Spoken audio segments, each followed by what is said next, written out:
నవరసంబులుకు నాట్య మయూరియై మూల శబ్దంబుల మోక్షహంస.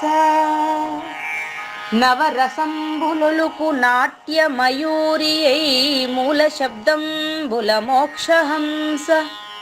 పరమ పవిత్రమౌ పరమాత్మ గీతయే నేడు నాట్యం బాడుచుండెగనుమా.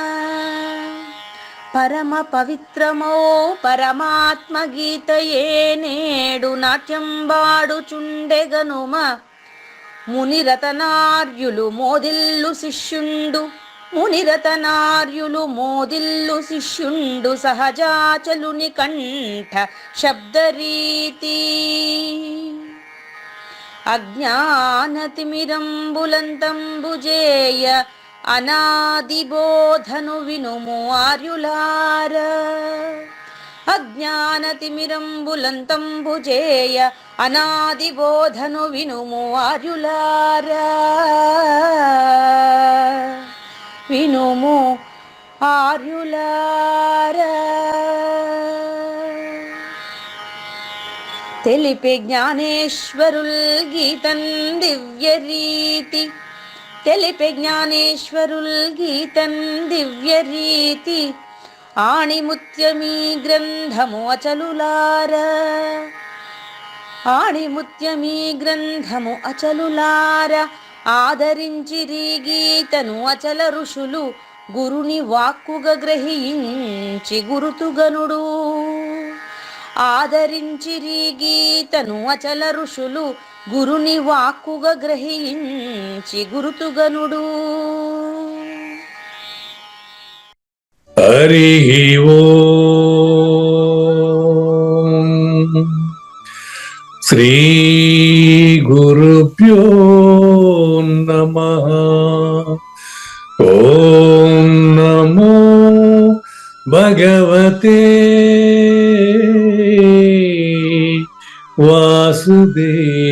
వాసుదేవాయ. ఓం నమో నారాయణాయ. ఓం నమః శివాయ.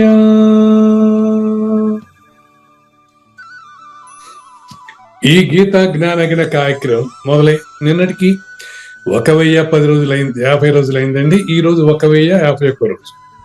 ఈ గీతా జ్ఞానగిన కార్యక్రమం సంకల్పించి నిర్వహిస్తున్న శ్రీ విద్యాసాగర్ గురువు గారికి, శ్రీ వెంకటేశ్వర గురువు గారికి శ్రోతలందరి తరపున ధన్యవాదాలు, వందనాలు. ఈనాటి కార్యక్రమంలో పాల్గొన్న ఆత్మస్వరూపులైన శ్రోతలందరికీ కైవల్యాశ్రమం తరపున, అలాగే శ్రీ శివరామ దీక్షితుల వారి అచల యూట్యూబ్ ఛానల్ తరపున హృదయపూర్వక స్వాగతం, వందనాలు. గురుదేవులు సహజాచల రాజయోగి శ్రీ పూజారి వెంకటేశ్వర గురువు గారిని కార్యక్రమం ఆరంభించమని కోరుతున్నానండి. సర్వము గురుమయము, సర్వము గురుమయము. అవరోగ వైద్యుడతడని తెలియుము, సకల విద్యల నిలయము. దక్షిణామూర్తి అతడని తెలియుము. మూగవాణి మాటను, ఈ మూగవాణి మాటను శ్రోతలు కోటలు దాటింతురు. గురు కృపా సిద్ధితోనే నేనెంత ఆనందముందినానో. నిజయోగి శ్రీకృష్ణుడు, నిజ భక్తుడైనట్టి అర్జునుండు. వీరి సంవాదామృతం జనుల రమణ పాలిట అమృతం. వేదవ్యాసుడు దీనిని జనుల ఎద వికసించున్నట్లుగాను మహాభారతమందున వెలిగించే కోటి సూర్యుల వెలుగుతో. నిత్య సత్య శాశ్వతమైన పరిపూర్ణంలో లేఖనే జరుగుతున్నట్లుగా మనకు తెలియబడుతున్న పవిత్రమైన శ్రీమద్ భగవద్గీత జ్ఞానేశ్వర్య జ్ఞాన యజ్ఞంలో ఈరోజు 18వ అధ్యాయం శ్లోకం నెంబర్ 47-48 తెలుసుకునే దానికి ముందుగా మోక్ష సిద్ధి 5 అది తెలుసుకునే దానికి ముందుగా కృష్ణ దేశికేంద్రుల 175వ కందపద్యం మేలైన బోధ వినాలంటే ఎన్ని విఘ్నాలు వస్తాయని తెలియజేసేటువంటి కృష్ణ దేశికేంద్రుల 175వ కందపద్యంతో శ్రోతలందరికీ సాదర స్వాగత సుమాంజలి. శ్రీ గురుభ్యో నమః. శ్రీమద్భాగవత కృష్ణదేశిక ప్రభులు రచించిన 292 కందార్థ దరువులు సంపూర్ణంగా జ్ఞానయజ్ఞంలో రోజుకొకటి చొప్పున వ్యాఖ్యానించబడిన విషయం శ్రోతలకు విదితమే. ఈ కందార్థ దరువులను రచించిన 19 సంవత్సరాల వరకు అవి ముద్రణకు నోచుకోలేదని, వాటిలోని నిగూఢ భావాలను మరింత స్పష్టం చేస్తూ రచయిత క్షరాక్షరోపాధి ద్వయదోషరహిత పరమతత్వ కందములు 261 రచించారని, తదుపరి సద్గురు శుభాశీస్సులతో ఈ రెండూ కలిపి ఒకే పుస్తకంగా ముద్రించారని పెద్దలు చెప్పగా విన్నాం. పుస్తకం ఇప్పుడు మన భక్తులతో చాలా మంది దగ్గర ఉంది. ఈ కందపద్యాలు భగవద్గీతకు ఉత్తర గీత వలె సద్గురు భక్తులకు కందార్థ దరువులలోని ఎన్నో సమస్యలకు సమాధానమై విలసిల్లుతోంది.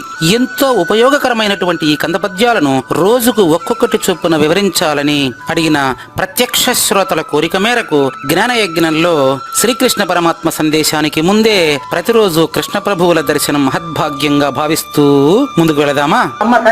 మేలైన బోధ వినుటకు చాలా విఘ్నములు వచ్చి సమకూడిన ఏ లీలన్ విడు సచ్చిష్యుడు వాలాయము బోధ ఎందే వర్తించుజుమి. అద్భుతమైనటువంటి సూచనలు ఉన్నాయి ఈరోజు కందపద్యంలో, గమనించండి. తిరిగి తిరిగి కన్నతల్లి దగ్గరే వచ్చి తేలుతుందన్నమాట ప్రబోధ. మా అమ్మ నాకు చిన్నప్పుడు మాట చెప్పేది, అంటే నేను 10th క్లాస్ లో ఉన్నప్పుడే అమ్మగారు పరం చెందారు. అమ్మ నాకు చిన్నప్పుడు మాట చెప్పేది, అది ఇక్కడ అప్లై అవుతుంది చూడండి. ఈ గొప్ప బోధ వినాలంటే మేలైన బోధ వినుటకు చాలా విఘ్నములు వచ్చి సమకూడిన, ఇన్ని వచ్చినప్పటికీ సచ్చిష్యుడు ఏ లీలని విడు సచ్చిష్యుడు వదిలిపెట్టాడండి. వాలాయము అంటే వలయము అంటే గుండ్రం అండి. అవును. వాలాయము అంటే ఈ బోధలోనే నిత్య వర్తమానుడై ప్రవర్తిస్తాడని అర్థం ఇక్కడ వాలాయం అంటే. అదేనండి. ఇప్పుడు మా అమ్మగారు చెప్పిన వాక్యం ఏం తెలుసా? శాస్త్రమల్లా పొయ్యి సాబుద్ది మెయ్యి అంటే మదర్ టంగ్ తమిళ్, మాది తమిళ భాషలో శాస్త్రమల్లా పొయ్యి సావద్దు మెయ్యి అనింది ఆవిడ. చూడండి, శాస్త్రమల్లా పొయ్యి అంటే అన్ని శాస్త్రాలు అబద్ధమైన ఆయన, సావు నిజము అన్నారు. ఏది సావు? ఆ వాక్యాన్ని అట్లే ఇక్కడ అప్లై చేస్తే చూడండి. సావు అంటే పుట్టినట్లు భావిస్తున్నటువంటి ఎరుకకు సావు ఖచ్చితంగా ఉంది పరిపూర్ణంలో అని అర్థం. చూడండి ఎంత స్పష్టంగా తెలుస్తుంది. మేలైన బోధ అంటే జన్మరహిత జీవన విధానానికి సంబంధించిన అచల పరిపూర్ణ ప్రబోధ కంటే రెండవది, దానికంటే గొప్పది ఇంతవరకు లేదు. ఇది మనందరం అంగీకరించే విషయం, ఎవరైనా అంగీకరించే విషయం. కానీ ఇది శాస్త్రంతో కాదండి. చాలా మంది ఇప్పుడు ఆస్తికులకి, నాస్తికులకి, మతవాదులకి అందరికీ కావాల్సింది జన్మరహిత జీవన విధానం. ప్రతి మానవుడికి కావాల్సిన జన్మరహిత జీవన విధానం. అవునండి. అందుకే ఇది మేలైన ప్రబోధ.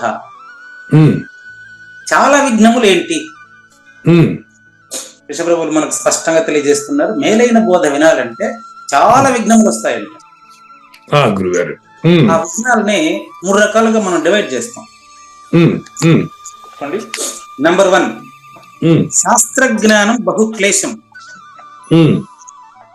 శాస్త్రజ్ఞానం బహుక్లేశం అంటే అందరూ పుస్తకాలు చదివే మాట్లాడతారు.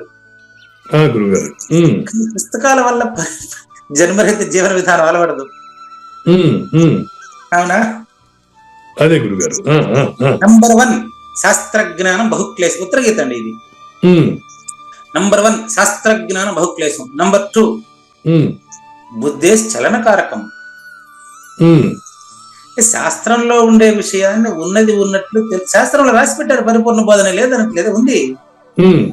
అబద్ధపు గుర్తు రాసింది, అది నీకెట్లా అర్థమవుతుంది? గురుగారు.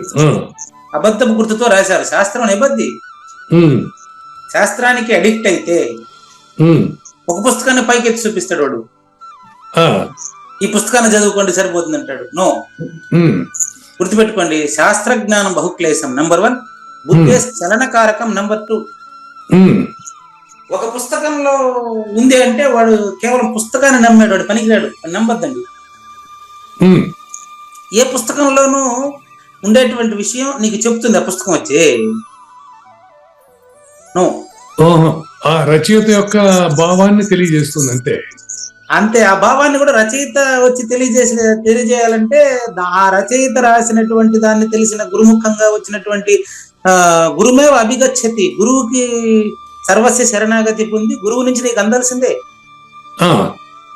లేకపోతే అడ్డదారులు లేవు దీనికి. గురుగారు, శ్రీకృష్ణ పరమాత్మ అంతటి వానికి సాందీపని అనేటువంటి సద్గురువుని చేరవలసిన అవసరం వచ్చిందంటే నేనెంతండి. గుర్తుపెట్టుకోండి, చాలా ఇంపార్టెంట్. నంబర్ 1, శాస్త్ర జ్ఞానం బహుక్లేశం. శాస్త్రంలో ఉండేది నువ్వు చదువుకుని కడతేరేదానికి వీలు కాదు. నంబర్ 2, బుద్ధే చలనకారకం. ఎందుకంటే బుద్ధి ఎప్పుడూ చంచలంగా ఉంటుంది. నంబర్ 3, ఆయుహు బహు స్వల్పం. నువ్వు అన్ని చదివి నేను తెలుసుకుంటానంటే నీ ఆయుష్ సరిపోదు, ఎన్ని జన్మలైనా సరిపోదు. ఈ 3 పాయింట్లు ఉత్తరగీతలో చెప్పారండి గురుగారు. దాని ప్రకారం చూస్తే ఇక్కడ మేలైన బోధ, ఈ బోధ వినాలంటే చాలా విఘ్నములు వస్తాయి. అందుకనే శ్రేయాంసి బహు విఘ్న అని అంటారు. భౌతికంగా మీకు ఆధ్యాత్మిక, అది భౌతిక, అది దైవిక తాపాలని చెప్తారు వేదాంతంలో. ఆధ్యాత్మిక తాపం అంటే తన వల్ల కలిగేటువంటి ఇబ్బందులు, అది భౌతిక తాపము అంటే ప్రకృతి వల్ల కలిగే ఇబ్బందులు, అది దైవిక తాపము అంటే సృష్టికర్త వల్ల కలిగేటువంటి ఇబ్బందులు. కాబట్టి దీనికి మామూలుగా ఇంకా సహనావత్తు, సహనగుణత్తు అని ప్రతి క్లాస్ ముందర చాలా మంది వేదంలో ఉండేటువంటి శాంతి మంత్రాన్ని ప్రతి ఉపనిషత్తు ముందర పెట్టింటారు. దాన్ని ప్రార్థన చేసేసి ఇద్దరు క్లాస్ చెప్పుకొని వెళ్ళిపోతూ ఉంటారు. మరి ఆ విధంగా మంత్రాలతోనే అవుతుందంటే సప్తకోటి మహామంత్ర చిత్త విభ్రమకారక అని గురుగీతలో చెప్పి.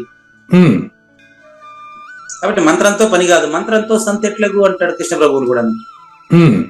మంత్రంతో సంతు ఎట్లగు అంటే సంతానం కాదండి, మంత్రం తెలుసుకున్నంత మాత్రాన సత్పురుషుడు కాలేడని అర్థం. కాబట్టి చూడండి, ఈ మేలైన పరిపూర్ణ బోధ వినాలంటే చాలా విఘ్నములు వచ్చి సమకూడినప్పటికీ శిష్యుడు వాడు సత్శిష్యుడైతే ఎలా వీడు ఎందుకు వదులుతాడు? వాడు నిద్ర లేస్తే పొద్దు పోతే నిద్ర పోతే నిద్రలో కూడా ఇదే ఆలోచనలో ఉండేటువంటి వాడు ఆ సూచన గురువు నుంచి తెలుసుకునేంత వరకు వదలడు. అర్ధరాత్రి లేచి రెడీ అయిపోయి తెల్లారకు ముందే బైక్ తీసుకుని ఎంత 30-40 కిలోమీటర్లు 50 కిలోమీటర్ల వరకు ప్రయాణం చేసి గురువు దగ్గరికి వెళ్ళిన రోజులు ఉన్నాయి. గుర్తొచ్చేస్తే ఈ ప్రశ్నలంతా లేచి రాసుకునేది, నోట్స్ పెన్ను పెట్టుకుని బండిలో పెట్టుకునేది, బైక్ ఎత్తుకుని బయలుదేరేసేది గురువు గారికి. అంటే గురువు అన్ని చెప్తారని అంటారు కదా, మరి ముందు రోజంతా గురువు దగ్గర ఉంటే కూడా అప్పుడు రాలేదు ఆ ప్రశ్నలు. మళ్ళీ రాసుకునేది, బైక్ ఎత్తుకుని వెళ్ళిపోయేది అనమాట. అంతేనండి, కొన్ని అంతే అట్లాగే ఉంటాయి. అరే శ్రేయాంసి బహుజ్ఞాని అంటే ఎన్ని విఘ్నాలు వచ్చినప్పటికీ, ఎంతమంది తప్పు పట్టించినప్పటికీ నిజమైన శిష్యుడు ఈ బోధలో సూచనలు సద్గురుమూర్తి అనుసారంగా తెలుసుకోకుండా వదలడు. ఏం చేస్తాడు? వాలాయము బోధయంది వర్తించుజుమి. వాలాయము అంటే 24/7 అని అర్థం.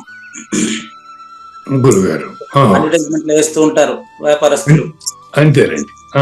ఏమనంటే మా బంగారు షాపు మీకు 24 గంటలు తెరిచి ఉంచబడును, మీ శ్రేయస్సు కోసం, మన శ్రేయస్సు కోసం కాదు, అది వాడి లాభం కోసం. అది అట్లా రాస్తాడు అనమాట 24/7. అది అంటే ఇప్పుడు మనిషికి బంగారు ఒకటే ఇంత జీవితం లేదా? వాడు అంటే అది వాడు డబ్బు సంపాదించేదానికి వాడు కథ, శ్రేయస్ కాదు వాడి ప్రేయస్సు. అది ప్రేయస్. అది కానీ గురువు గారు ఇక్కడ చిన్న సందేహం వస్తుంది. అద్వైతంలో గాని ద్వైతంలో గాని జన్మరహిత విధానం లేదంటారా? ఏమండి అద్వైతంలో? అద్వైతంలో గాని ద్వైతంలో గాని జన్మరహిత విధానం లేదంటారా? జన్మరహిత విధానం ఏ సిద్ధాంతంలోనూ లేదండి. జన్మరహితం కాదంటారా? సిద్ధాంతంలో లేదంటున్నాను. ఆహా. ద్వైతము, అద్వైతము, మహాద్వైతము, సిద్ధాంతం ఏదైనా సరే ఉమ్, సిద్ధాంతంతో జన్మరహితం కాదు అంటే అద్వైతంలో లేదా అని మీరు అడిగే ప్రశ్న చూస్తుంటే ఆ, అచల సిద్ధాంతంలో ఉందనుకుంటున్నారేమో. ఉమ్, ఉమ్. మరి అచల సిద్ధాంతంలో ఉంటే ఎందుకు సమాజంలో అచల సిద్ధాంతం వాళ్ళు అందరూ మరి కొట్లాడుకుంటున్నారు? ఆ, అదేనండి, నాకు అదే అర్థం కావట్లేదు. ఇప్పుడు వైవిధ్యానికి జన్మరహితం అన్ని కూడా జన్మరహితం గురించే కదా తపస్సులు చేస్తారు మరి. కాదండి. ఆ, ఉమ్. జన్మరహితం గురించి తపస్సులు అందరూ చేయరండి. కొందరైనా చేస్తారు కదా గురుగారు. రాసుకోండి. ఇప్పుడు మీరు ప్రయోగించే ప్రతి పదము నాకు విలువైంది తండ్రి. ఉమ్, జన్మరహితము వైవిధ్యం కాదు. వైవిధ్యం కాదు. ఓకే. రాసుకో, మీరు గుర్తుపెట్టుకోండి. మీరు వైవిధ్యం అనే పదం వాడారు. ఉమ్, జన్మరహితము వైవిధ్యం కాదు. ఉమ్. జన్మరహితము సిద్ధాంతం వలన కుదరదు. జన్మరహితం సిద్ధాంతం వల్ల కుదరదు. ఓకే. ఆ, ద్వైతము, అద్వైతము, విశిష్టాద్వైతము, మహాద్వైతము, ఇవన్నీ పేర్లు ఉన్నాయి. ఉమ్, మరి అచల మేలైన బోధ అన్నారు కానీ ఇది అచల సిద్ధాంతం అనేది చెప్పలేదు ఆయన. ఉమ్, శ్రీ మించిన అచల బోధ అన్నాడు. ఉమ్, అచల బోధ శ్రీ మించినది. ఉమ్. శ్రీ మించు శివరామ దీక్షితుల బోధ అచలాన్య బ్రహ్మమని అన్నది ఇది చూడు. కాబట్టి మీ ప్రశ్న అద్వైతంలో జన్మరహితం లేదంటారా అని అర్థం. ఆ, మీకు నేను తిరుపతి మహాసభల్లో మీరు వచ్చారని చెప్పారు కదా. నేను రాలేదు. తిరుపతి వచ్చారు, అప్పుడు వచ్చాను గురుగారు. వచ్చారు ఓ, కానీ మిమ్మల్ని నేను గుర్తించలేదు, నన్ను మీరు గుర్తించానన్నారు. అదే మీరు స్టేజ్ మీద ఉన్నారు, నేను కింద ఉన్నా. ఎలా గుర్తిస్తారు మీరు? నన్ను గుర్తించలేరుగా. అది చెప్పారు కదా. ఉమ్, ఆ వీడియోలు విడుదల చేయలేదు విద్యాసాగర్ గారు. అవును. కేవలం నాకు సంబంధించినటువంటి పూజారి వెంకటేశ్ అని చెప్పిన వీడియోలు మాత్రం నిలిపేశారు. అది ఎందుకని మరి వారికి తెలియదు, నాకు అవసరం లేదు. అది కూడా నాకు గుర్తులేదు గురుగారు, నాకు కూడా ఐడియా లేదు. చెప్తున్నాను కదా ఇప్పుడు. అది ఆ వీడియోలో మీకు ఈ మీ ప్రశ్నకు సమాధానం ఉంది. నాకు ఇచ్చినటువంటి టాపిక్ 2 గంటలు ఇచ్చి 3 పీరియడ్లు ఇచ్చారు. పూర్తిగా పూజారి వెంకటేశం కేంద్రంగానే సాగింది సభ కంప్లీట్ గా 2 రోజుల్లో. కానీ పూజారి వెంకటేశం వీడియోలు రాలేదు. అది ఎందుకని వారికే తెలియాలి, నాకు అవసరం కూడా లేదు. ఇప్పుడు మీకు సమాధానం అక్కడ ఉంది. వీలైతే అతన్ని అడగండి. ఈ నాగేశ్వరరావు గారు తీసిన వీడియోలు అంతగా సౌండ్ అంతా ఉంది.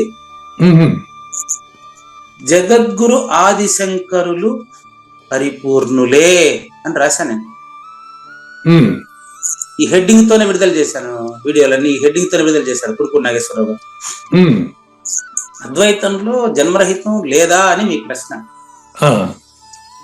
మరి నిర్వాణ దశకము, నిర్వాణ ద్వాదశి, నిర్వాణ దశకము అని శంకరులు రాశారు. అవును. నిర్వాణ ద్వాదశి అని శివరామ దీక్షితుల గురువు శ్రీధరులు రాశారు. రెండులో నిర్వాణం కామన్ కదా, అవునా కదా? అవునండి.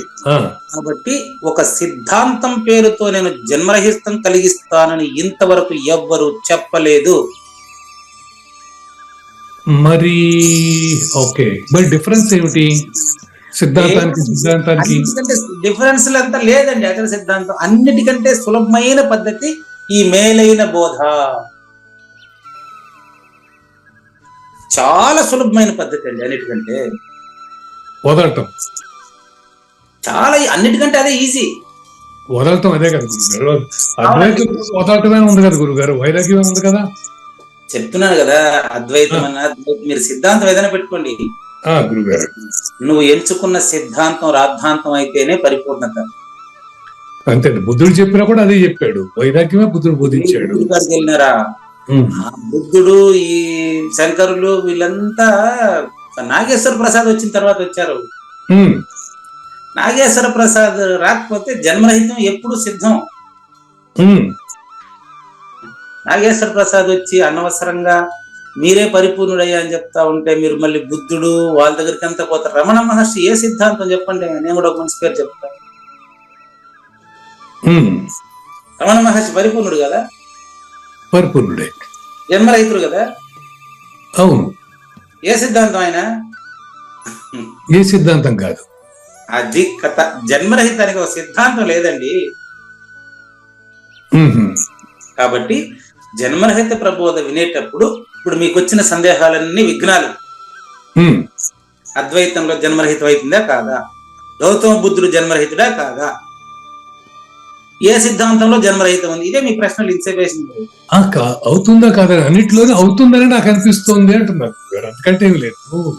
అది అవుతుంది అనిపించేది నాగేశ్వర ప్రసాద్కి, మీకు కాదు. ఇప్పుడు దీంట్లో అవుతున్నది, బుద్ధుడు చెప్పిన దాంట్లో అవుతున్నది, జైన్లు చెప్పిన దాంట్లో అవుతున్నది, భగవద్గీతలు అవుతున్నది.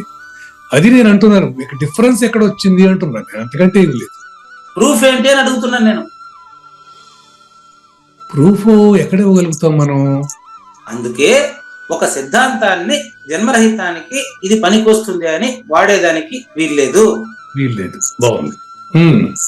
అందుకని పరిపూర్ణ దర్శిని అని రాసి బ్రాకెట్ లో అహంకారం లేని జన్మరహిత విధానం అని రాసి, దాంట్లో గ్రంథ పరిచయంలో ఉంది క్లియర్ గా, ఈ గ్రంథం పరిపూర్ణం కాదు, ఈ గ్రంథం వల్ల పరిపూర్ణం తెలియబడదు, ఈ గ్రంథం దేనికి పనికిరాదని రాస్తాను ప్రారంభంలోనే. గ్రంథంలో ఉండే అంశాలు గురుముఖంగా తెలుసుకుని నువ్వు పాటిస్తే నువ్వు పరిపూర్ణుడు. కాబట్టి వాలాయము అనే పదానికి అర్థం గురు సూచనలో నిరతము ప్రవర్తించే వాడికి సిద్ధాంతాలు అవసరమా? అది నేను పరిపూర్ణుడు, నేను లేనిది ఎక్కడ పరిపూర్ణుడు? నేను ఉన్నట్టే కదా. మీరు ఉన్నట్టా లేనట్టా అనేది మీరు పరిపూర్ణుడు అని తెలిసిన తర్వాత నాకు చెప్పండి, వింటాను. మీరు పరిపూర్ణుడు అని తెలిసిన తర్వాత, ఒకవేళ ఇప్పుడు మీరు పరిపూర్ణ అని తెలుసుకున్నారన్నారు అనుకోండి, గురుగారు నేను అట్లా అడుగుతాను, పరిపూర్ణానికి తన్మాత్ర ఉందా? పరిపూర్ణానికి లక్షణాలు చెప్పాం కదా. తన్మాత్ర లేదు. తన్మాత్రం లేని పరిపూర్ణం నువ్వని తెలిసిన తర్వాత నేను తెలుసుకున్నానని గాని తెలుసుకోలేదని గాని మీరట చెప్తారు. అది తన్మాత్ర లేని పరిపూర్ణం. అది అలాంటప్పుడు మరి మీ నుంచి సూచన తెలుసుకున్నటువంటి నేను కూడా నా డ్యూటీగా చేయడమే సద్గురు శ్రీ కావూరి నాగేశ్వర ప్రసాద్ ప్రశ్నల నుంచి నేను తెలుసుకున్నదంటే నా డ్యూటీగా నేను చేస్తూ ముందుకు వెళ్ళడమే స్వకర్మణ తమభ్యర్చ్య. అంతేనండి, అంతే. ధర్మాన్ని తాను పాటిస్తూ ముందుకు వెళ్ళడం తప్ప నేను తెలుసుకున్నానంటే అది కాదు. అయినానని చెప్పి అబద్ధాలు చెప్పకూడదు, కావాలని ఆశపడకూడదు. అంతేనండి. పరిపూర్ణ తన్మాత్ర రహితమే కానీ జన్మరహితం కాదేమో. మరి రెండు ఒకటే కదండి. పరిపూర్ణం తన్మాత్ర రహితం, జన్మరహితం అంటే కూడా అదే కదా. దాన్ని ఆ రెండింటి మధ్య ఆపోజిట్ ఎందుకు ఉపయోగిస్తారు మీరు? తన్మాత్ర రహితము పరిపూర్ణము అంటే తన్మాత్రే కదండి జన్మ. అవును, అవును గురువు గారు. తన్మాత్రే జన్మ, తన్మాత్ర రహితం పరిపూర్ణమే కదా. రహితం అనేది దాన్ని ఎలా అంటాం? తన్మాత్రలు ఉన్నంత కాలం తన్మాత్రలు ఉంటాయి కదా. రహితం అనేది ఎక్కడ ఉంటుంది? ఉన్నది లేకుండా ఎట్ట పోతుంది గురువు గారు? సాధ్యమా? సాధ్యం కాదండి. పరిపూర్ణ సిద్ధం అండి. మీరే చెప్పారు కదా ఇందాక, పరిపూర్ణంలో తన్మాత్ర ఉందా? లేదు. లేదని చెప్పేది తన్మాత్రతోనే. అవును. కాబట్టి పరిపూర్ణము జన్మరహితము ఒకటే. సిద్ధాంతాలు ఎన్ని రకాలుగా తీసుకొని పోయినప్పటికీ దాని దగ్గర ముగుస్తాయి. అన్ని సిద్ధాంతాలు సున్నయ్యేదే పరిపూర్ణత. అదే అన్ని సిద్ధాంతాలు సముద్రంలో, అన్ని నదులు సముద్రంలో కలిసినట్టు అన్ని సిద్ధాంతాలు కూడా పరిపూర్ణంలో కలుస్తాయి. పరిపూర్ణంలో నదుల్ని కలిసినట్టుగా చెప్పలేం గాని దాని అట్నే ఇంకొక చిన్నగా మీరు చెప్పిన దాని ప్రకారం సూచన చేస్తా. నదులన్నీ సముద్రంలో కలిసిన తర్వాత తన ఉనికిని కోల్పోతాయి. నది నదిగా ఉండదు, ఇంకా ఉండదు. అది అదే విధంగా మీరు ఇచ్చిన సూచన ఎక్స్ప్లెయిన్ చేస్తున్నా అంతే. అంతే, ఉనికి కోల్పోతాయి. రైట్ అండి. అదే విధంగా పరిపూర్ణంలో నువ్వు మిగలవనిగా చెప్తాండి. ఇది అదేనండి, బాగుంది. నీ ఉనికి మిగలదు, లేనిది లేదు, లేదు ఉన్నది లేకపోవుట లేదయ్యా. ఈ గొప్ప మర్మమంతా మీరిచ్చిన సూచనలు ఉన్నదయ్యా. మీరిచ్చిన సూచనలోనే అదేలేండి, సముద్రం నదులు కలిస్తే ఇక నదులు ఉనికి లేకుండా పోతారు అంతే. ఆ విధంగా ఏమన్నా వీడు ప్రయాణం నది ఎంబడే పోవాల్సిన పనిలే భౌతికంగా, మళ్ళీ గురువు ఇచ్చిన సూచనతో అంతే. కాబట్టి ఈ సూచనను బయట కాదు పాటించాల్సింది, శబ్దము అర్థము విడిచి ఆలోచించగలిగినటువంటి సూక్ష్మతరమైనటువంటి సూక్ష్మ గ్రాహ్యం ఉన్నటువంటి వాడు పరిపూర్ణాన్ని తనలోనే దర్శించగలిగిన రమణ మహర్షి వలె అంతే. అంతే తప్ప ఒక గ్రంథానికి పరిపూర్ణ పరిమితం కాదు, ఒక సిద్ధాంతానికి పరిపూర్ణ పరిమితం కాదు. అవునండి, తన్మాత్ర అంటే కోరిక, ఆ కోరిక లేని వాడు ముక్తి పొందుతాడు. పరిపూర్ణత అలవడినటువంటి వాడికి ఏ సిద్ధాంతము అవసరం లేదు. సిద్ధాంత రహితం కదా పరిపూర్ణం, జన్మరహితం కదా పరిపూర్ణం. అవును గురువు గారు.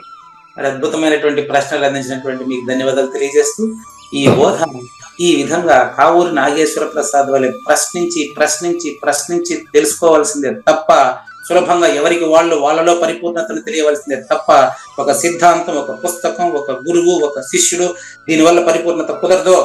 లేదు గురుగారు, గురువు ఉండాల్సిందే. ఇప్పుడు మీరు చెప్పకపోతే నాకు అక్కడ తెలుస్తుంది. గురుగారు చెప్పండి.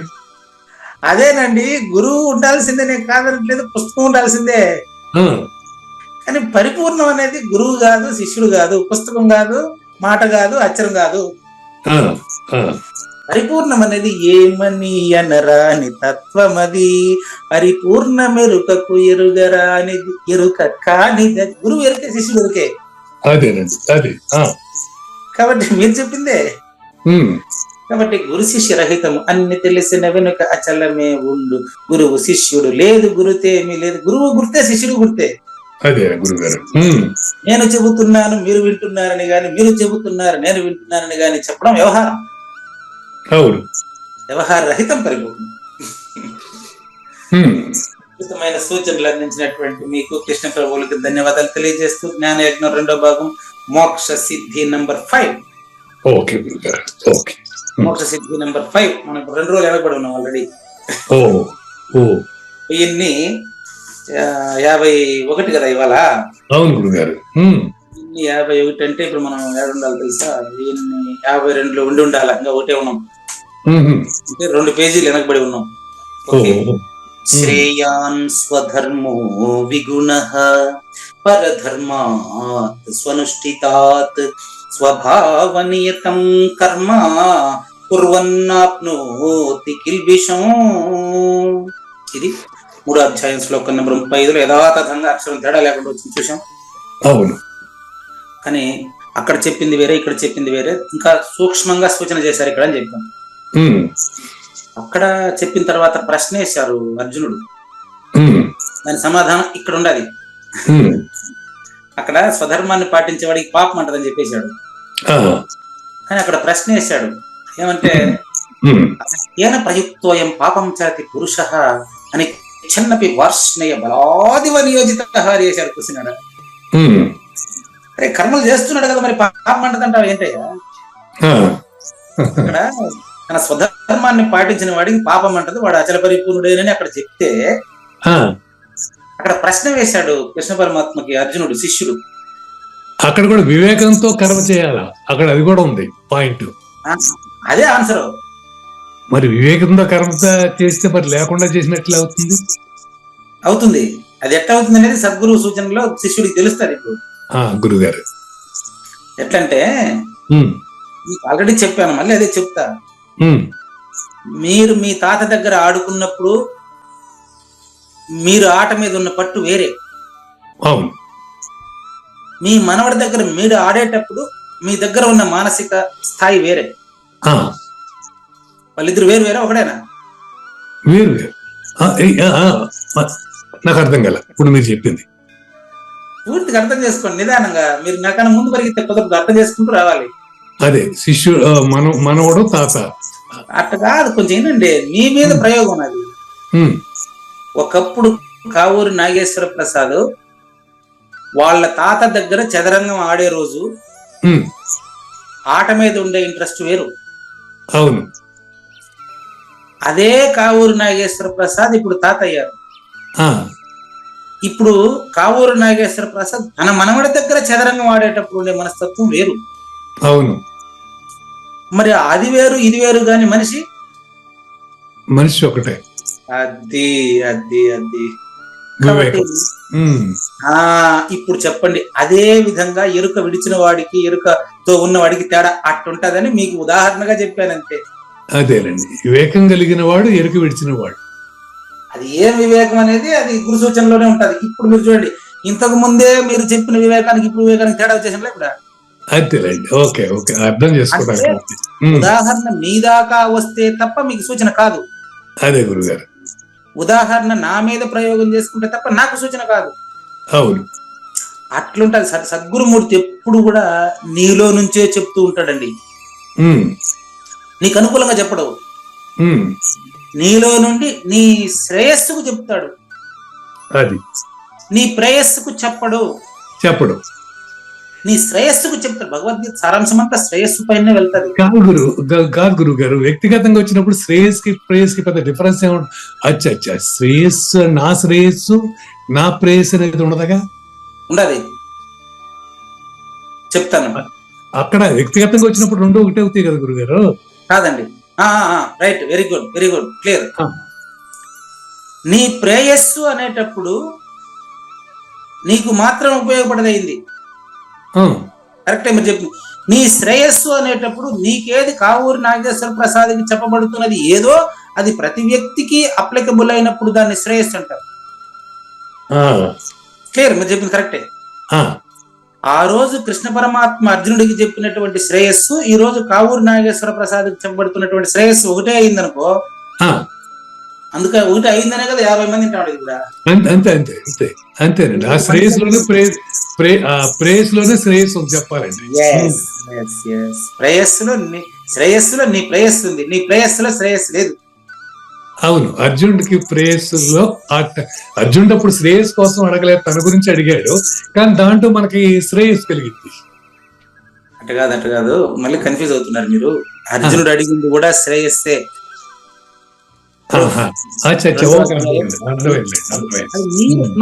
మీరు అనుకుంటే మనం అనుకోకూడదు. ఎట్టనట్ట ఆడు ఏమడిగాడు శాస్త్రం కూడా తెలిసి ఉండాలి గురువుకి. అక్కడ మనకు 2వ అధ్యాయం 7వ శ్లోకంలో అడిగాడు, కార్పణ్య దోషోపహత స్వభావః పృచ్ఛామి త్వాం ధర్మ సమ్మూఢ చేతాః. ఏమడిగినాడు చూసుకోండి, యత్ శ్రేయః, 3వ లైన్ చూడండి. ఏది నాకు శ్రేయస్సో అంటే మీకు ఇక్కడ మీకు అసలు నిజం బయటపడిపోతుంది.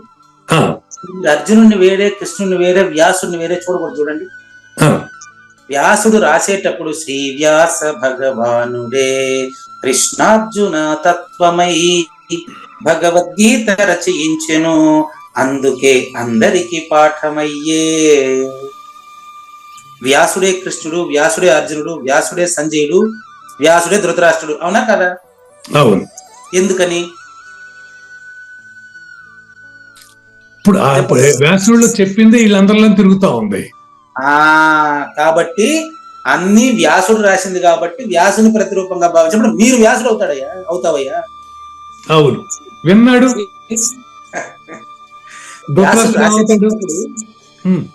శిష్యుడి దగ్గర అడిగే ప్రశ్న కూడా నిజానికి దగ్గరగానే అడుగుతాడు. శిష్యుడిగా శిష్యుడి అర్జునుడి పేరు పెట్టాడు, రాసింది ఎవరు? వ్యాసుడు. ఇప్పుడు కావూరి నాగేశ్వర ప్రసాద్ పేరు పెట్టుకుని అన్ని ఆయన అడగండి నాకేం తెలియదంట, మీకు చెప్పేది ఎవరు? వెంకటేశ్వర. మీ పేరు పెడతాను ఎందుకంటే మిమ్మల్ని మీలో నేను గురువుని చూస్తాను. కాబట్టి యత్ శ్రేయ, అర్జునుడి చేత ప్రశ్న, నాకు ఏది శ్రేయస్సో నాకు తెలియదు, నాకు ప్రేయస్సే తెలిసింది. అదేనండి, నాకు ప్రేయస్సే తెలుసు, శ్రేయస్సు నాకు తెలియదు. వెరీ క్లియర్ అండి, వెరీ క్లియర్. అది బాగుందండి, చక్కగా ఉంది. ఇప్పుడు యత్ శ్రేయ, ఏదైతే నాకు శ్రేయస్సో అంటే ప్రపంచంలో ప్రతి మానవుడికి సంబంధించిన విషయం అది. ఆయన అడిగే పద్ధతి అందరికి అప్లికబుల్ అవుతుంది. అట్లా ఇప్పుడు మీరు అడిగేది అందరికి అప్లికబుల్ అవుతాడు కలియుగంలో. ఏమో ఓకే, అంతేనండి. ఆ రోజు ఆయన అడిగింది అందరికీ అప్పులకి అయితే మానవుడే కదా, నువ్వు కూడా ఇప్పుడు అదే కదా, నేనేదే కదా. నేను నా గురించి అడుగుతున్నాను గురువు గారు, ఏముంది కానీ అర్జునుడు మాత్రం ఆయన అందరిని అప్లికబుల్ గా అడుగుతున్నాడు ఆయన. అదే అది ఆయనైనా నువ్వైనా నేనైనా ఒకటే. కాబట్టి యత్ శ్రేయస్యాత్ నిశ్చితం తన్మే బ్రూహి, దాన్ని నాకు చెప్తా, దాన్ని మే నాకు. ఎంతమంది లేడా ప్రశ్నలు వేస్తారు గురువు గారు. అదండి. ఎట్లా? శిష్య తే అహం శిష్య, నేను నీకు శిష్యుడిగా సరెండర్ అవుతున్నాను. ఈ రోజు నుంచి మనం బావబామట్లు కాదు, అది ఈ రోజు నుంచి మన ఇద్దరు గురు శిష్యులు. నేను నీకు శిష్యుడిని, మాం శాధి, నన్ను శాసించవయ్యా. త్వాం ప్రపన్నం, నీకు నేను సర్వస్య శరణాగతి అవుతున్నాను. నాకేది శ్రేయస్సు, శ్రేయస్సు అనే పదమే గొప్పది. నీకే కాదు నైనా ప్రపంచానికి అంతా శ్రేయస్కరం చెప్తాను నేను చెప్పడం వల్ల ఇది అంతర్జాతీయ గ్రంథం అయింది. ప్రపంచానికి అంతటికీ చెప్పుకోదగినటువంటి గ్రంథం ఒక్క భగవద్గీత. ప్రపంచంలో మీరు ఒక డాక్టర్ కావాలంటే ఎన్నో పుస్తకాలు చదవాలి, ఒక టీచర్ కావాలంటే మరెన్నో పుస్తకాలు చదవాలి, ఒక కలెక్టర్ కావాలంటే ఇంకెన్నో పుస్తకాలు చదవాలి, ఒక ఉద్యోగం సంపాదించాలి మరెన్నో చదవాలి. కానీ మంచి మానవుడిగా ప్రవర్తించాలంటే ఒకే పుస్తకం చాలు, దాని పేరు భగవద్గీత. దాని పేరు భగవద్గీత. భగవద్గీత అవగాహన చేసుకుంటే గురుముఖంగా నీకు రెండో పుస్తకం అవసరం లేదు. అవును, వివేకాన్ని కలిగించేది భగవద్గీత. బతకడం కోసం నేర్పేది ఇతర పుస్తకాలు అయితే, జీవించడం కోసం నేర్పేది భగవద్గీత. అదండి. బతకడం జీవించడం రెండు వేరు వేరు. అవునవును. బతకడం అనేది మిగతా జీవరాశుల్లాగా బతకడం అండి, జీవించడం అనేది జన్మరహిత జీవన విధానం అండి. అది కాబట్టి యత్ శ్రేయ, నాకు ఏది శ్రేయస్సు అని ఒకసారి చూసినప్పుడు సేపు దీని ఎందుకు చెప్పాను తెలుసా మీకు? ఇప్పుడు ఇది యాక్చువల్లీ భౌతికత బతకడానికి కూడా చెప్తుంది, జీవించడానికి కూడా చెప్తుంది. ఏం చెప్తుంది? జీవించడానికి బతకడానికి రెండింటికి చెప్తాంటారా? అవునండి, అందుకే కదా దాని వ్యక్తిత్వ వికాస గ్రంథం అన్నారు. అదేలేండి. దీంట్లో 2 శ్లోకాలు 3 శ్లోకాలను తీసుకుని లాగి శాంతాడు మాదిరి బివి పట్టాభిరామ్ గారు, ఆయన ఒక పొట్టి ఆయన ఒక ఆయన ఉన్నాడు, ఎండమూరి వీరేంద్రనాథ్, వీళ్ళందరూ కోట్లు సంపాదిస్తున్నారు. ఎట్టా తెలుసా? ఇందులో ఉండే మనస్తత్వాన్ని అవగాహన చేసుకుని సమ్ క్రోర్స్ గొప్ప కోటీశ్వర్లు వాళ్ళని అడగండి, ఇదే మాట చెప్తారు వాళ్ళిద్దరు కూడా. అవును, నేను కేవలం భగవద్గీత జ్ఞానం వల్లనే ఇంతటి వాడిని అయ్యాను, ప్రపంచంలో ఇంత గుర్తింపు నాకు వచ్చిందని ఎండమూరి వీరేంద్రనాథ్ ఇంటర్వ్యూలో చాలా సార్లు చెప్పారు. అంటే బతకనే సిస్టమ్ కూడా దాని ద్వారా తెలుసుకున్నారు. అవునండి, జీవన వికాస గ్రంథం అండి భగవద్గీత. అవును, ఎవరెవరికి ఒక సముద్రం అంటే అది ఏది ఎవరెవరికి ఎంత కావాలంటే అంత తెచ్చుకోవచ్చు. అది సముద్రంలో చేపలు పట్టుకుని వచ్చేవాడు వస్తాడు, సముద్రాన్ని చూసి ఆనందించి వచ్చేవాడు వస్తాడు, అవును, సముద్రంలో పోయి రత్నాలు తీసుకొచ్చేవాడు వస్తాడు. చక్కని మాట ఇది. అంటే మనకి ఏది కావాలంటే అది భగవద్గీతలో జరుగుతుంది. అంతే. ఓ ప్రాజెక్ట్ మొదలైంది, సముద్రంలో మునిగిన ద్వారకాన్ని కనిపెట్టేదానికి ఒక ప్రాజెక్ట్ మొదలైంది, దానికోసం అది వేరే చక్కగా నడుస్తా ఉంది. ద్వాపరయుగంలో మునిగిన ద్వారకాన్ని కనిపెట్టారంటే దాని దగ్గరికి సబ్మరైన్ ట్రై చేస్తున్నారు, మానవులు టూరిజం ప్లేస్ రెడీ అవుతా ఉంది. కాబట్టి సముద్రాన్ని ఎంతమంది ఎవరు ఉపయోగించుకుంటే అట్లా భగవద్గీత కూడా ఎవరు ఎలా ఉపయోగించుకుంటే అలా ఉపయోగపడుతుంది. అదండి.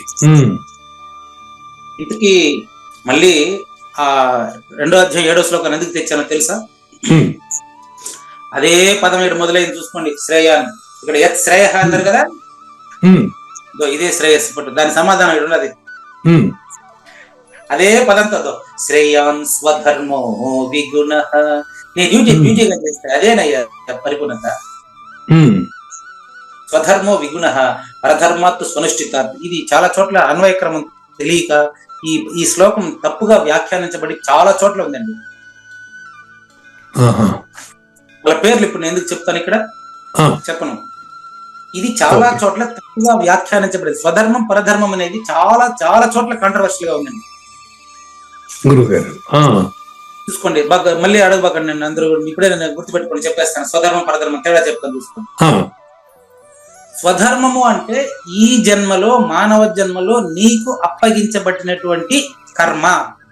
అది స్వధర్మం అంటే ఈ జన్మలో నాకు అప్పగించినటువంటి కర్మ. పరధర్మము అంటే ఇతరులు చేస్తున్నటువంటి పని బాగుందని చెప్పి నేను చేస్తున్న పని వదిలేసి దాంట్లో ఆనందం వెతకడం.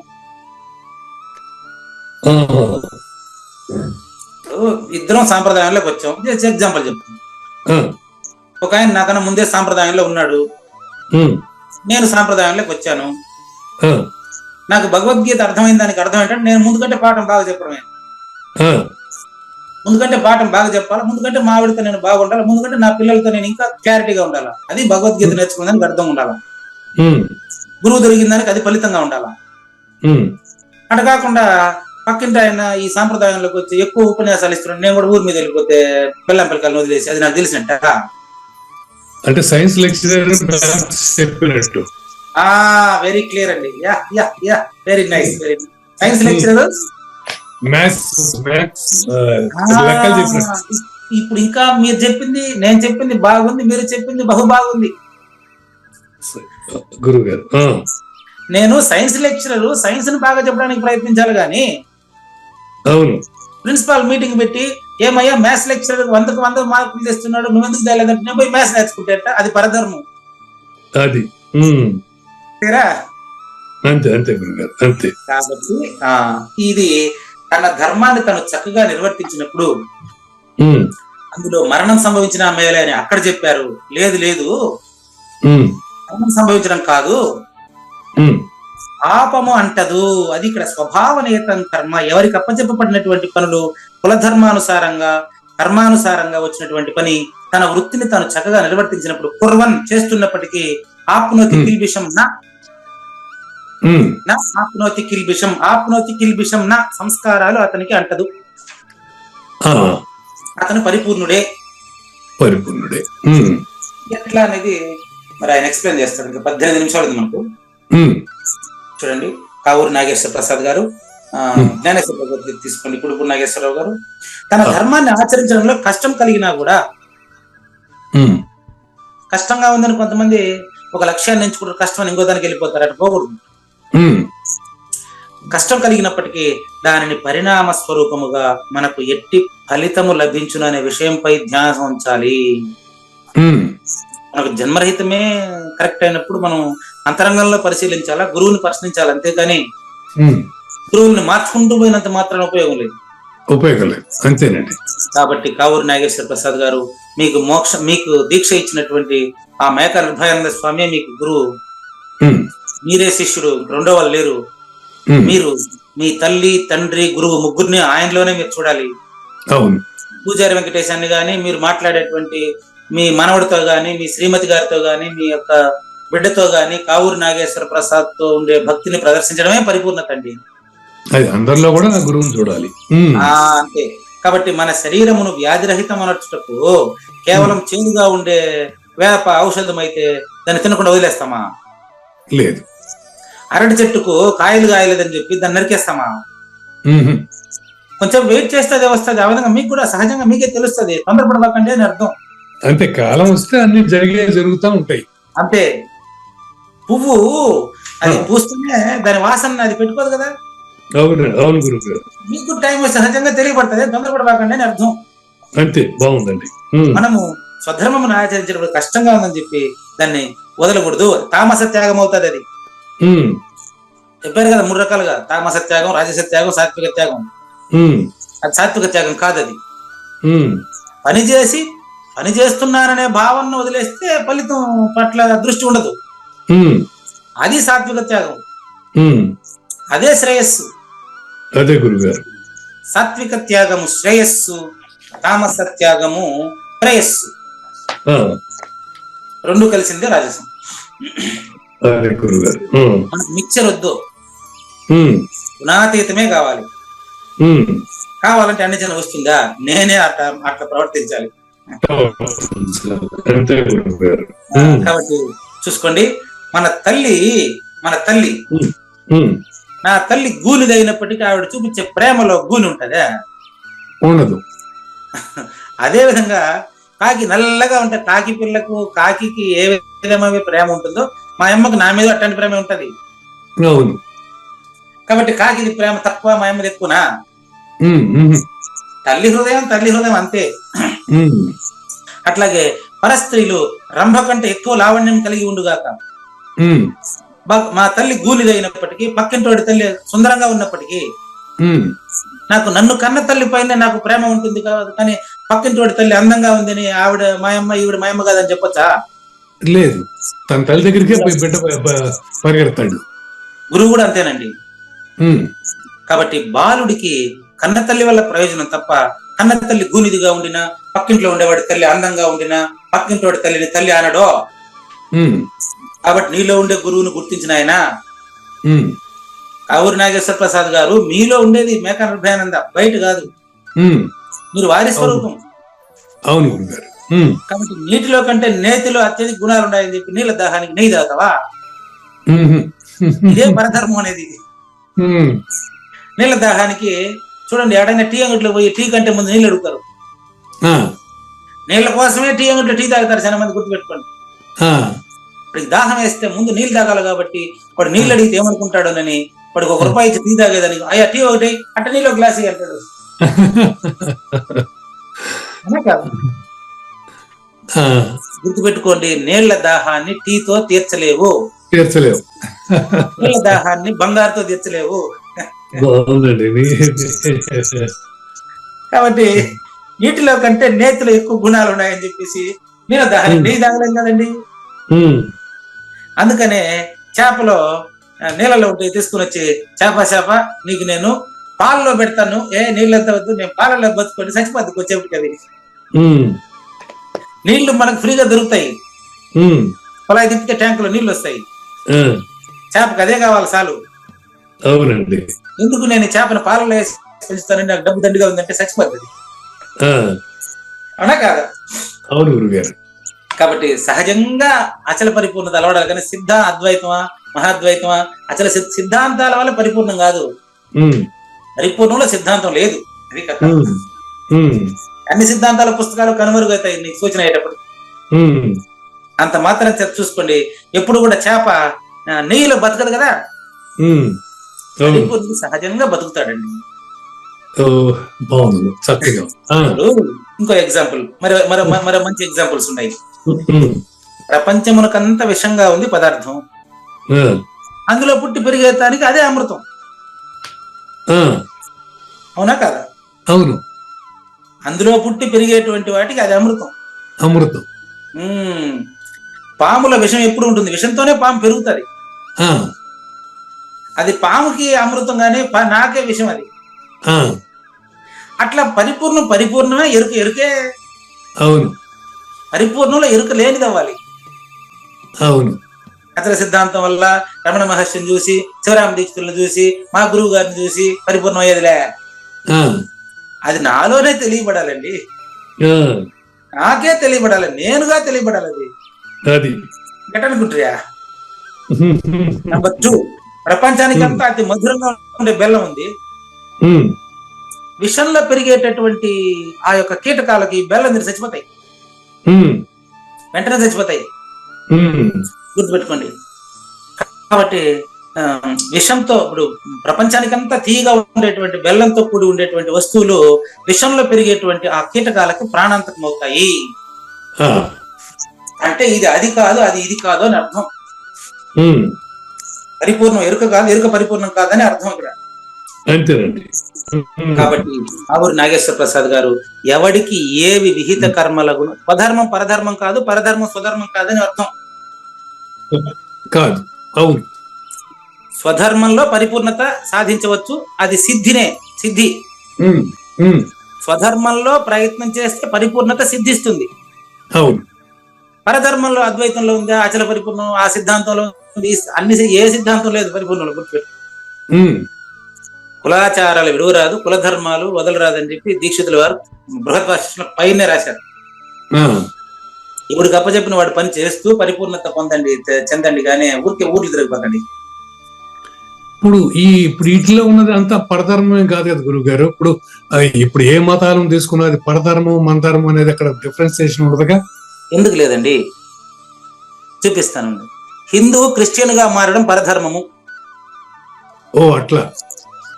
మరి మీరు చెప్పింది సైన్స్ మ్యాథ్స్ చెప్పారు, మరి నేను కూడా ఒకటి చెప్పాలి కదా. అట్లా అంతేలేండి. హిందువు ముస్లింగా మారడం పరధర్మము, హిందువు క్రిస్టియన్గా మారడం పరధర్మము, క్రిస్టియన్ హిందువుగా మారడం పరధర్మము, ముస్లిం హిందువుగా మారడం, ఏది మారినా పరధర్మమే. పడతారు.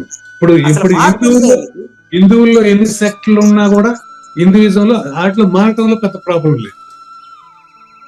అదే అసలు మార్పే. అసలు అద్వైతం ఉన్నా, అద్వైతం ఉన్నా, మహా అద్వైతం ఉన్నా దీంట్లో నుంచి ఒక దాంట్లో నుంచి ఒకటి షిఫ్ట్ అవడంలో పెద్ద ఇబ్బంది లేదు. షిఫ్టింగే లేదు. షిఫ్ట్ అవడం పరిపూర్ణత చెందితే నువ్వు అసలు దాన్ని పట్టించుకో. కాబట్టి వీటిని ఆచరించడం వలన సంసార బంధం తెగిపోతుందో అది పరిపూర్ణత. అది ద్వైతము కాదు, అద్వైతము కాదు. మీకు అందుకే ప్రతి అధ్యాయం చివర నేను ద్వైతాద్వైత రహిత, ద్వైతాద్వైత విశిష్టాద్వైత రహిత, సర్వమత రహిత సిద్ధాంతం అని రాస్తాం సమాప్త వాక్యాలు. సర్వమత రహిత సిద్ధాంతం పరిపూర్ణ సిద్ధాంతం. కాబట్టి ఆ కర్మలో మీకు ప్రూఫ్ చెప్తాను. అనుభవానంద స్వామికి ముందు ఆయన కందార్థాలు రాశారు కానీ మిత్ర కందార్థాలు ఆయన సమాప్త వాక్యాలు రాయలేదు. దాన్ని సహజాచల రాజయ్య సమకూర్చాడు. చాలా మంది వాటికి సమాప్త వాక్యాలు రాయకుండా ఉంటే ప్రతిదానికి నేను సర్వమత రహిత సిద్ధాంతం అని రాసే కింద అదే ప్రింట్ అయిన పుస్తకాలు మీరు చివరి చూసుకోవచ్చు. కాబట్టి భగవద్గీత కూడా ప్రతి అధ్యాయం వస్తామండి. అట్లే భగవద్గీత ప్రతి అధ్యాయం చివరి కూడా ఈ మాట రాశారండి. శ్రీమద్ భగవద్గీతాసు ఉపనిషత్సు బ్రహ్మ విద్యాయాం యోగ శాస్త్రే శ్రీకృష్ణార్జున సంవాదే అని రాస్తారు. ఉపనిషత్ సారం అని చెప్పి రాశారు తప్ప అద్వైతం ఇది ద్వైతం అని ఎక్కడ రాశారు? ఇక్కడ మధుసూదన సరస్వతి గారు వచ్చి ఒక శ్లోకం రాస్తే దాన్ని ఘంటసాల పాడితే భగవద్గీత అద్వైతానికి సంబంధించిన పాపులర్ చేసుకున్నారు. భగవద్గీత అద్వైతము కాదు, ద్వైతము కాదు, విశిష్టాద్వైతం కాదు, ముగ్గురు దాన్ని ఉపయోగిస్తారు. పుట్టి అద్వైతం ఎట్లా అవుతుంది? అది అద్వైతం అనే పదం భగవద్గీతలో 702 శ్లోకాలు ఎక్కడ లేదు. హిందూ అనే మతం పేరు అస్సలు లేదు. ద్వైతం అనేది లేదు, అద్వైతం అనేది ఏం లేదు. అదంతా భగవద్గీత అనేది పరిపూర్ణత అండి. అంతే. కాబట్టి చూడండి, ఏ కర్మలు ఎలా ఆచరించడం వల్ల సంసారం పొందుతుందో అది పరిపూర్ణత అండి. అది కష్టంగా ఉన్నప్పటికీ వాటిని తప్పక ఆచరించాలండి. ఇతరుల ఆచారములు చక్కగా ఉన్నట్లు తోచినప్పటికీ మనం కూడా దాన్ని చేయాలని మొదలు పెట్టడమే పరధర్మం అండి. అది కాళ్లకు బదులు తలతో నడిచేదానికి ప్రయత్నించడమే హిందూ క్రిస్టియన్ గా మారడం. కాళ్ళతో నీరు కడతేరే వాడు ఎవడైనా కడతేరచ్చు కదా. హిందూ క్రిస్టియన్ గా మారడం ఎలాంటిదంటే, అంటే ఏదైనా సరే ఒక మతం మరొక మతంగా మారడం ఎలాంటిదంటే, నేను కాళ్ళతో నడిచేదానికంటే తలతో నడిచేది సులభంగా ఉంటుందేమో ట్రై చేస్తాను అన్నట్టు ఉంటది. గుర్తుపెట్టుకోండి. కాబట్టి జన్మ స్వభావాన్ని అనుసరించి నాకు ఏ మతంలో ఏ కార్యం అప్పజెప్పబడిందో దాన్ని నేను స్పష్టంగా నాకు అప్పజెప్పిన ప్రకారం నేను చేయడమే కర్మబంధ నాశనానికి మంచి ఐడియా, మంచి ఉపాయం. బాగుంది. కాబట్టి కావూరు నాగేశ్వర ప్రసాద్ గారు, మనం అంతా కూడా మన ధర్మాన్ని పాటిద్దాం. మీరు నా దగ్గరికి ఎప్పుడు వస్తారు, నేను మీ దగ్గరికి ఎప్పుడు వస్తాను, ఈ అవసరం లేదు. మనం ఉన్న చోటనే పరిపూర్ణత సిద్ధిస్తుంది నీకు. ఇతరుల ధర్మం త్యజించుట అవసరం, గుర్తుపెట్టుకోండి. వాళ్ళు చెప్పినారు వీళ్ళు చెప్పినారని అక్కడికి ఇక్కడికి తిరిగితే ఏదో వచ్చేస్తుంది, లేదంతా ఒకటి భ్రాంతి. అన్ని తీర్థయాత్రలు తిరిగిన తర్వాతనే వశిష్ఠికి తినదని కూర్చున్నాడు రాముడు, దాంట్లో ప్రయోజనం లేదన్నాడు. అట్లని చెప్పి ఇప్పుడు మిమ్మల్ని నేను పోవద్దని చెప్పలేదు. ఆత్మదర్శనం కానంత వరకు, అంటే ఈ యొక్క అచర పరిపూర్ణత తెలియనంత వరకు నీకు కర్మాచరణ ఆగిపోవటకు అవకాశం ఉండదండి. అచల పరిపూర్ణత తెలిసిన తర్వాత కర్మాచరణ కొనసాగుతున్నట్లు ఉండదు. ఎందుకంటే కర్త ఉండడు. కర్త ఉండనప్పుడు ఏ కర్మ చేసినప్పటికీ దానిని చేయట్లేదు, నీకు కష్టమే ఉంది, అన్నిటికంటే ముందు చేస్తా. ఇప్పుడు నేను ముందు కంటే కాలేజీకి ఇంకా ముందు పోవాలి, ముందు కంటే పాఠాన్ని ఇంకా సమర్థవంతంగా చెప్పాలి, అది నేను పరిపూర్ణత సాధించడానికి గుర్తు. ముందుకంటే నేను డ్యూటీ ఇంకా బ్యూటీగా చేయాలి, ముందుకంటే నా ప్రవర్తన ఆదర్శవంతంగా ఉండాలి, ముందుకంటే నా కొడుకుని అనుకూలంగా ఉండాలి, ముందుకంటే మా ఆవిడకి అనుకూలంగా ఉండాలి, చక్కని మాట. ఎందుకంటే నన్ను ప్రశ్నించేటువంటి భక్తులకు, సద్గురు భక్తులకు నేను ఇంకా అనుకూలంగా ఉండాలి. ఓడొక్కటిన బంతులుగా వాళ్ళు అడిగిన ప్రశ్నకు వెంటనే నేను సమాధానం ఇవ్వగలగాలి. చక్కని సూచన అండి. ఎక్కువ తిరిగితే పరిపూర్ణత కాదు. ఇంకా 5 నిమిషాలు ఉంది.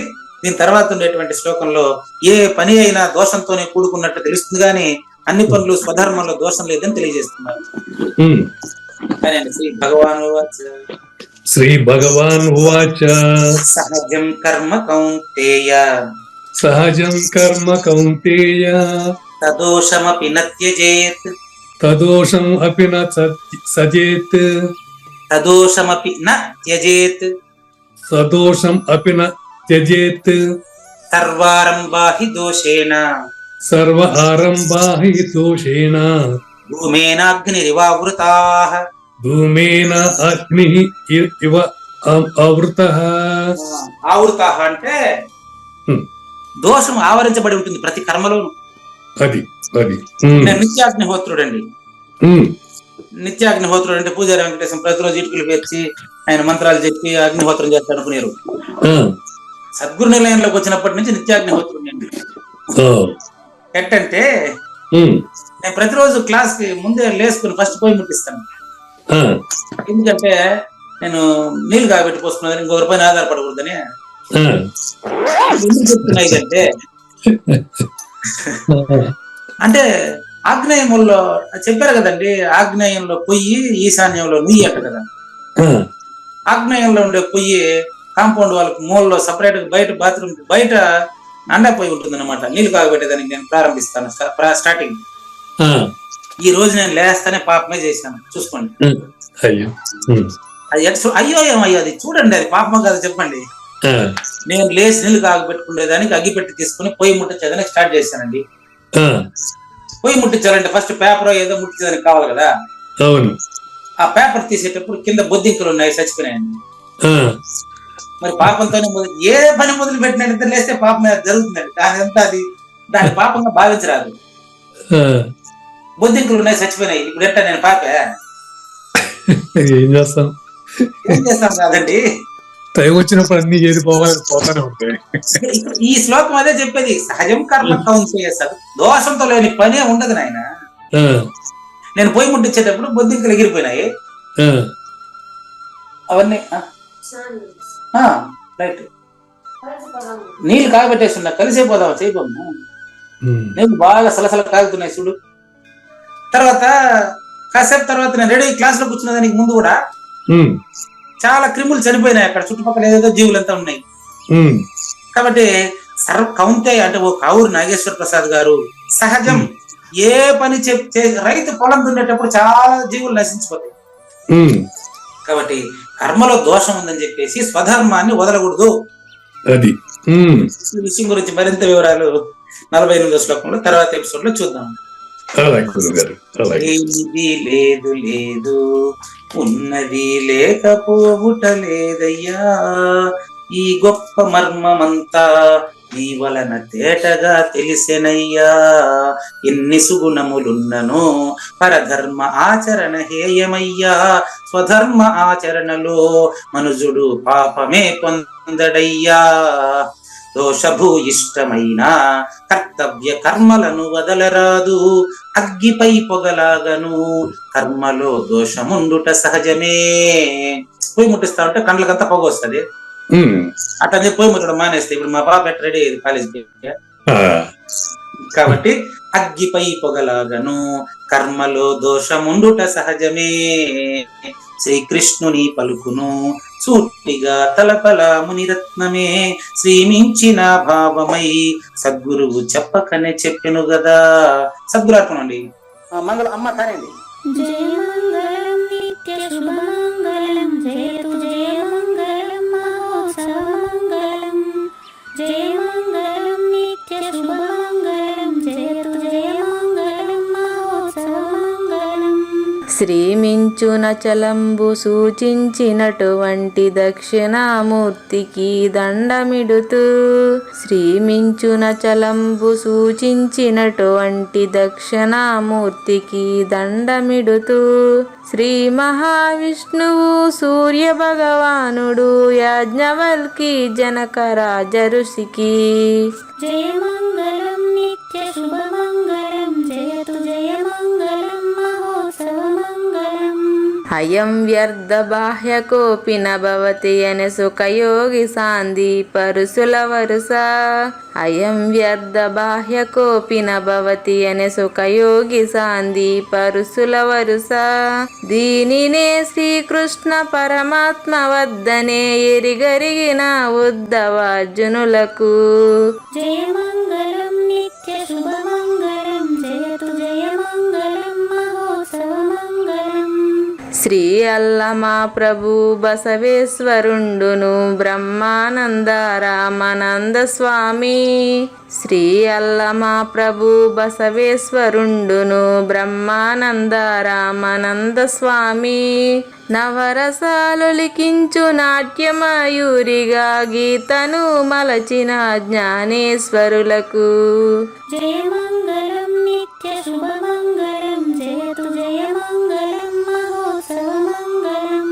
కబీరు దాసుడు సహజానంద గురుడు రామావధూతయు రాజితముగా.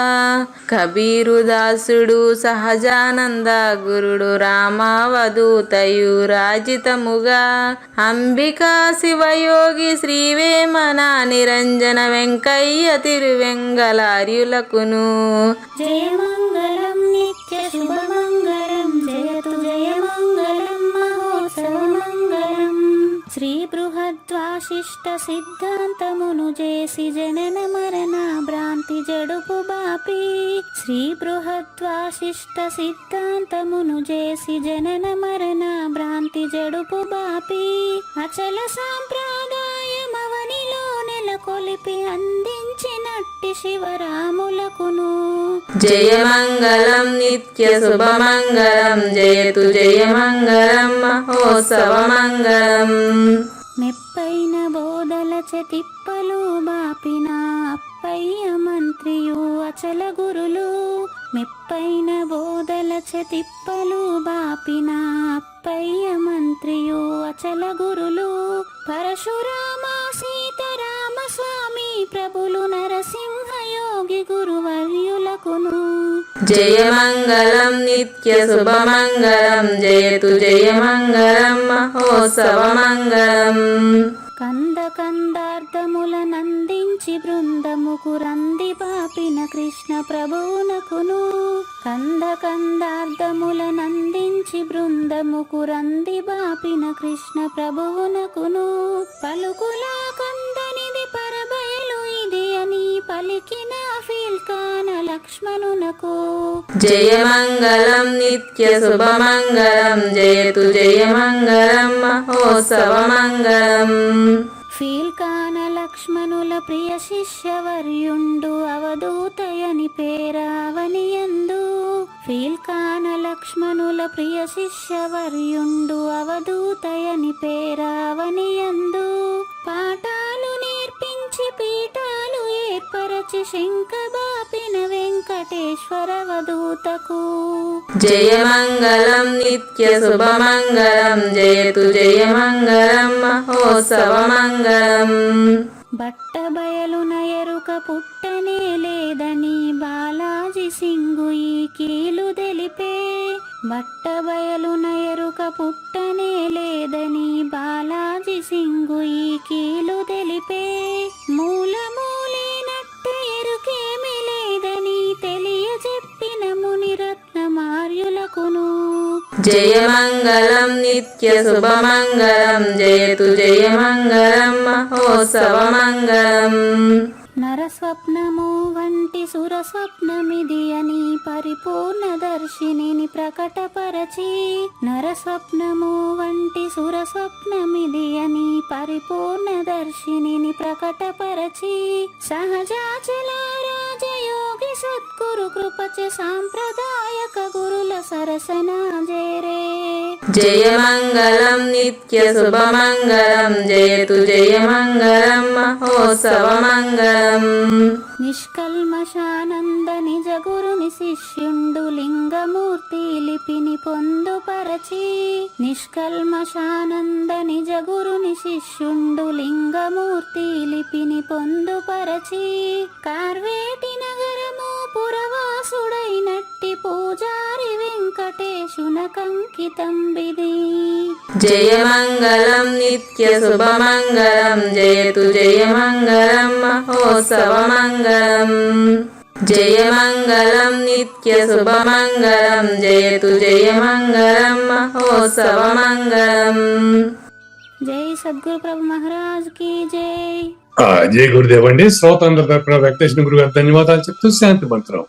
పూర్ణమద పూర్ణమిదం పూర్ణాత్ పూర్ణముదచ్యతే పూర్ణస్య పూర్ణమాదాయ పూర్ణమేవ అవశిష్యతే. ఓం తత్సత్. ఓం శాంతి శాంతి శాంతి. హరి ఓం. న తద్భాసయతే సూర్యో న శశాంకో న పావకః యద్గత్వా న నివర్తంతే తద్ధామ పరమం మమ.